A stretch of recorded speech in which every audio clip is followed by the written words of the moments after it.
Hello नमस्ते welcome back to my new blog. ल guys आज म ढोकाबाट आएको छु है। आज चैत महिनाको ट्याक्क 2 गते हेर्नु सेतै परेछ हिउँ चाहिँ भर्खर धेरै चाहिँ परेको छैन चैत महिनामा अरू हिउँदा बेला जस्तो ठिक्कै परेछ। यो भर्खर आइपुग्यो आउँदै ढिलो भनौँ न हिउँ ट्याक्क लाएर कुकुरी बलैनी हिउँ पल्लेर बलैनी छ है। नमस्ते बाजे नमस्कार। बिहान ढोक्दै छ है पुरा के फुल त्यो कुखुरा फुल के ठुका है पुरा त्यहाँ तल फिरिसको होला सुख्राको चिया पो रहेछ यार चिया हो बेलुकै आएको के पुरा हिउँ त है तेरिका हो र अबे बलैनी झन्नै लड्के यार। नमस्ते चेली।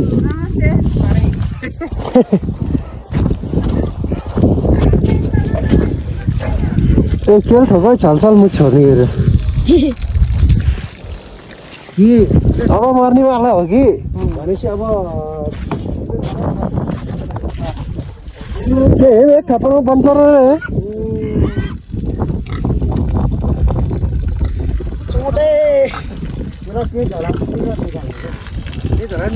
तेल त अघिदेखि अर्कल मुट्दैछ अर्कल खाँदैछ माछा धेरै भट मुट्यो त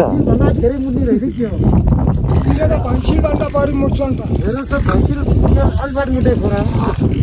अझै सुल्काउँदैछ त ए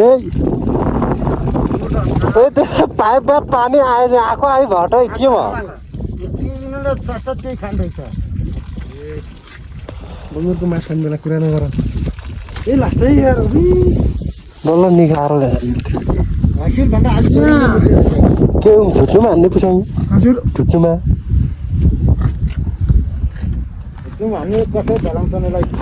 बाँधेर हो कि घुर्सुकै पार्ने यो ठुलो चाहिँ होला यो पाटै होला नि ढल्ने यो पाटै यो कहिलेको खास कैट वर्ष भयो फेरि वर्ष पुग्यो पक्कै हुन लाग्यो बल्ल हुन्छ यसको त्यो खतरा छ यत्रो अहिले यो तर ढोरपाटनको अलि अर्ग्यानिकै हुन्छ होला क्या लोकल हिउँहरू खायो गरे इच्छा छ अन्तिम इच्छा के छ यसको आज अन्तिम दिन यता आइज मेरो अन्तिम इच्छा के छ अन्तिम दिनको भन त आइज अन्तिम इच्छा चाहिँ के छ घर परिवार तेरो यत्रो 4-5 सङ्गीहरूलाई के हुन् छोरा हुन् कि छोरी हुन् कि श्रीमती हुन् कि तेरो चाहिँ के छ आज अन्तिम इच्छा भनेर जा कारिगर आउँदा यार काट्ने सोर्स साह्रै छैन हेर्न पाएको छैन मेरो अन्तिम दिन अहिले तँलाई यहाँ काट्दैछौँ अहिले तँलाई मासु यत्र खाने भनेर धेरै बसेको हिँड्छ आइज हाटै गङ्गिसक्यो यार मेरो त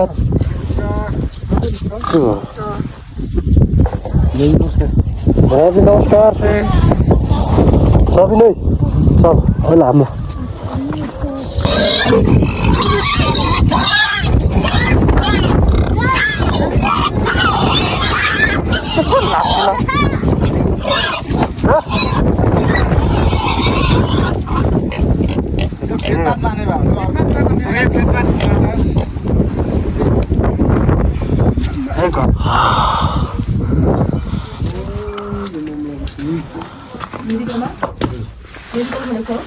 होइन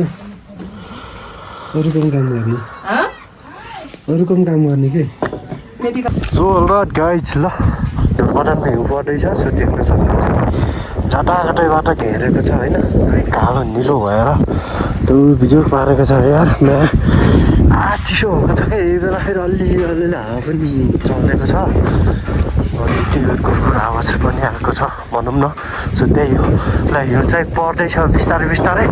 माथि चाहिँ सेत्तै हालेछ तर यहाँ चौरमा चाहिँ उहिलेछ बिहान एकछिन घाम लागेर हाम्रो घर त्यो पारिपट्टि सेत्तै हो त्यही हो। नमस्कार है नमस्कार के छ हजुर चिची एक केस त हाल्दा बुङ्गुरको मासुमा बुङ्गुर काट्दैछ नि यार त्यहाँ बाइक त्यहाँसम्म लिउँ त्यसपछि ल है त पुरा हजुर के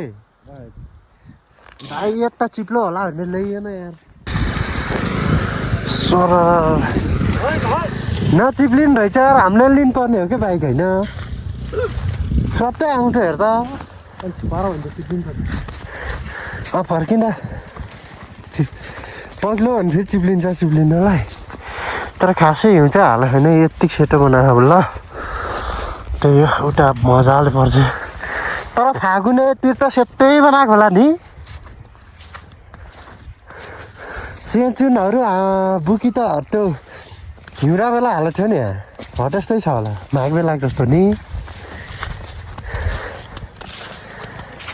पुस माघ बेला हिउँ पर्ला भने पुस बेला परेन यस्तो चैत बेला पऱ्यो गितेन गरेको छ यार यस्तो चिसो साँडा हो यार रगतै जम्ला जस्तो थेट अहिले त झामझिम बिरुवा हान्न लाग्यो त यार थेट चकचक गर त तलतिर अब सिम घाम लागेको थियो यार यस्तो कुखुराहरूले फेरि चारो ज्वाटोको पहिले टोइलेट गएर पाउनु पर्यो के अरे मम्मी हामी पावर ब्याङ्क होला झिकेर चार्ज जोडिनु है लाइन भएकोमा हट ल मामा नमस्कार सन्चै हुनुहुन्छ कता हिँड्नुभयो ल मामा ल सो राइट गाइज अब चाहिँ भर्खर घर आएर खानासाना खाएर हामी चाहिँ फर्किन लागेको तल आज किनकि म बुर्तिमा पनि झर्नुपर्ने हुन्छ विशेष काम छ होइन हिउँ चाहिँ अघिसम्म यता दामी परिरहेको थियो यताहरू यस्तो दामी पर्दै रहेको थियो अहिले चाहिँ हिउँ गइसक्यो कि मुखमा यति सानो भएछ साइ सुई गइसक्यो यसलाई चाहिँ मम्मीले के हिउँ भन्नु पुसे हिउँ हो के भन्नुहुन्थ्यो के अरे कुसे हिउँ झामझिम बिल्ने रहेछ त्यही हो नबी आएर बनाइरहेको भएर आलु खायो आलु खाइसकेर फेरि अब हाम्रो घर आएर खाना खाइयो खाना खाँदै मजाले बिरो गरेँ हिउँ सिउँ झामझिम गयो यार सबै बिलो